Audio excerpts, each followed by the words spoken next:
এই গুহার ভিতরে কি আছে আজকে আমরা এটাই দেখতে চলেছি। দেখেন এমন এক জায়গায় আমরা আছি যেখানে পথ খুঁজে পাচ্ছি না, সামনে তো প্রচন্ড অন্ধকার, হয়তো ভিডিওতে দেখা যাবে কিনা জানি না। আসসালামু আলাইকুম। এই ভিডিওতে আমরা বাংলাদেশের পার্বত্য জেলা খাগড়াছড়ির এক বিস্ময়কর জায়গা আলোটিলা গুহা এবং আলোটিলা পর্যটন কেন্দ্র ঘুরে দেখব। আলোটিলা, যার অর্থ আলু টিলা হলেও এই পাহাড়ে আলো নয়, যেখানে লুকিয়ে আছে রহস্য, প্রকৃতি আর ইতিহাস। আলোটিলা পর্যটন কেন্দ্রে আপনাকে 40 টাকার টিকিট কেটে প্রবেশ করতে হবে। বাংলাদেশের খাগড়াছড়ি জেলার মাটিরাঙ্গা উপজেলায় মূল শহর হতে 7 কিলোমিটার পশ্চিমে সমতল হতে 3000 ফুট উচ্চতা বিশিষ্ট আলোটিলা বা আরোবাড়ি পাহাড়ে আলোটিলা গুহা অবস্থিত। সব জায়গাতেই কেনাকাটার মতো এরকম দোকান রয়েছে, যেখান থেকে এখানকার ট্রেডিশনাল এবং অনেক ধরনের গিফট সহ আরও প্রয়োজনীয় যে সকল জিনিসপত্র এইগুলা বিক্রি করে এখান থেকে। এখন আমরা এই পথ দিয়েই আলোটিলা গুহার ভিতরে ঢুকবো। বৃষ্টি হওয়ার কারণে এই রাস্তাগুলা একদম পিছলা হয়ে গেছে আর কি, একটু সাবধানে এখানে হাঁটতে হচ্ছে আমাদেরকে, কারণ একবার যদি পা স্লিপ করে তাহলে একটা দুর্ঘটনা ঘটে যেতে পারে। এটি মূলত আলোটিলা পর্যটন কেন্দ্রের অভ্যন্তরে অবস্থিত। স্থানীয়রা একে বলে মাতাই হাকর বা দেবতার গুহা। এটি খাগড়াছড়ির একটি নামকরা পর্যটন কেন্দ্র। নামতে নামতে অনেক নিচে চলে আসছি, আরো কতটুকু যাইতে হবে জানি না। তো এই পথ দিয়ে যদি ওঠা লাগে তাহলে তো অবস্থা খারাপ হবে, কারণ নামতে নামতে অনেক নিচে চলে আসছি। এখন এটা আবার উঠতে গেলে যতটুকু এনার্জি আছে এটা একদম শেষ হয়ে যাবে। খাগড়াছড়িতে এইরকম যে জায়গা আছে এটা আমাদের জানা ছিল না। আমরা আসার আগে এই সম্পর্কে কোনো কিছু না দেখে শুধু মাত্র সাজেক ভ্যালি যাওয়ার উদ্দেশ্যে আসছিলাম। নিচে একটা ঝর্ণা মনে হচ্ছে। আপনি কি এই গুহার ইতিহাস জানেন? এই গুহা কেমনে তৈরি হয়েছে? গুহার ইতিহাস জানতে হলে আমাদেরকে বলতে হবে। আমি তো জানি না, তোমরা যদি এআইও পারবে না, এটা আমাদেরকে বলতে হবে। এক সময় রাজা ছিল, একটা রাজা ছিল, বুঝছেন? আচ্ছা, রামপাল নামে একটা রাজা ছিল। কিয়া দেখা মাইনে এই গুহার দেখি। ওয়াও, আসুন আসুন আসুন ভাই। এইটা হচ্ছে গুহাতে প্রবেশ করার রাস্তা। সামনে তো একদম অন্ধকার, কিছুই দেখা যাচ্ছে না।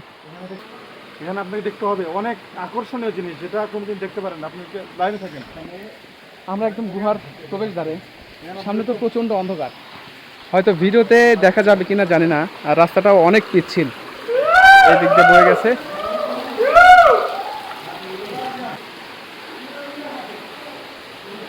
এই গুহার ভিতরে কি আছে আজকে আমরা এটাই দেখতে চলেছি। এই গুহাটি খুবই অন্ধকার ও শীতল।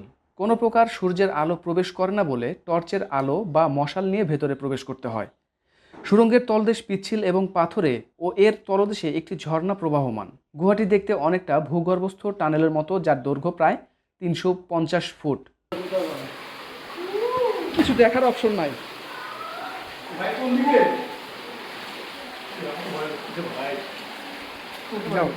যাও যাও যাও যাও যাও, দেখেন এত ভালো কি অবস্থা। এত ভালো লাগতেছে।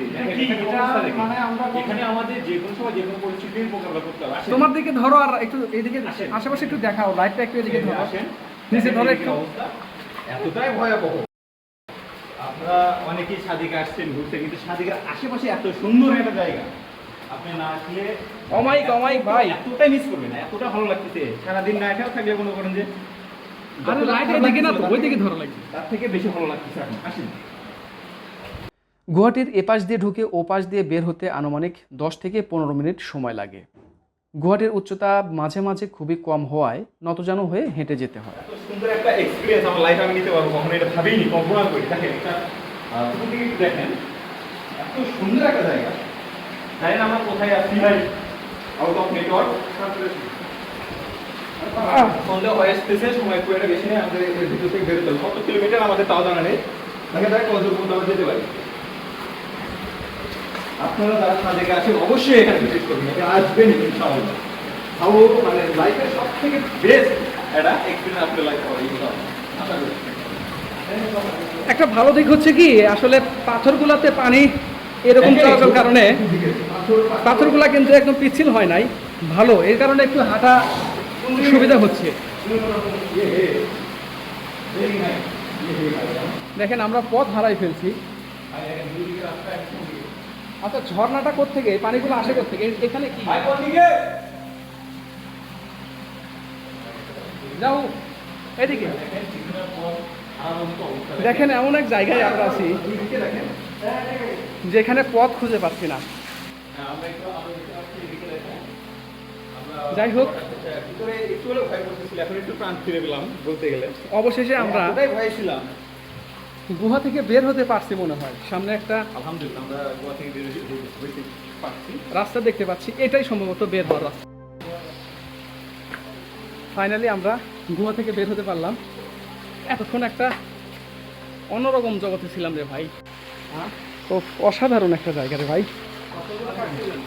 আল্লাহ তাআলা কত সুন্দর করে পৃথিবীকে সৃষ্টি করছে, এটা আসলে না দেখলে বোঝা যাবে না। আজকে এমনিতেই মেঘলা আকাশ, আলো কম, তারপরে গুহার মধ্যে আরও বেশি অন্ধকার। ওই যে দেখেন ওই ভাইরা আসতেছে ওই দিক দিয়ে। অনেক সুন্দর একটা জায়গা, দেখেন উপরের জায়গাটা কত সুন্দর। আমরা এই গুহার ভিতরে ছিলাম এতক্ষণ। আসেন আসেন আসেন, এখন এই দিক দিয়ে উপরে উঠে যাচ্ছি। আলহামদুলিল্লাহ অনেক সুন্দর। আজকে আমরা দুপুরে খাবারটা খাই নাই, যার কারণে শারীরিক অবস্থা আরো বেশি খারাপ। সবচাইতে আনন্দকর বিষয় হলো যে আমরা তৃপ্তি পাইছি ঘুরতে। এটা অসাধারণ, বলার মতো না, খুব সুন্দর। সেরা জানি এটা হয়ে থাকবে ইনশাআল্লাহ। দেখেন আমরা এই দিক থেকে আসলাম, গুহার রাস্তা এটা, এই দিক দিয়ে উঠে আসছি, এখন এই দিক দিয়ে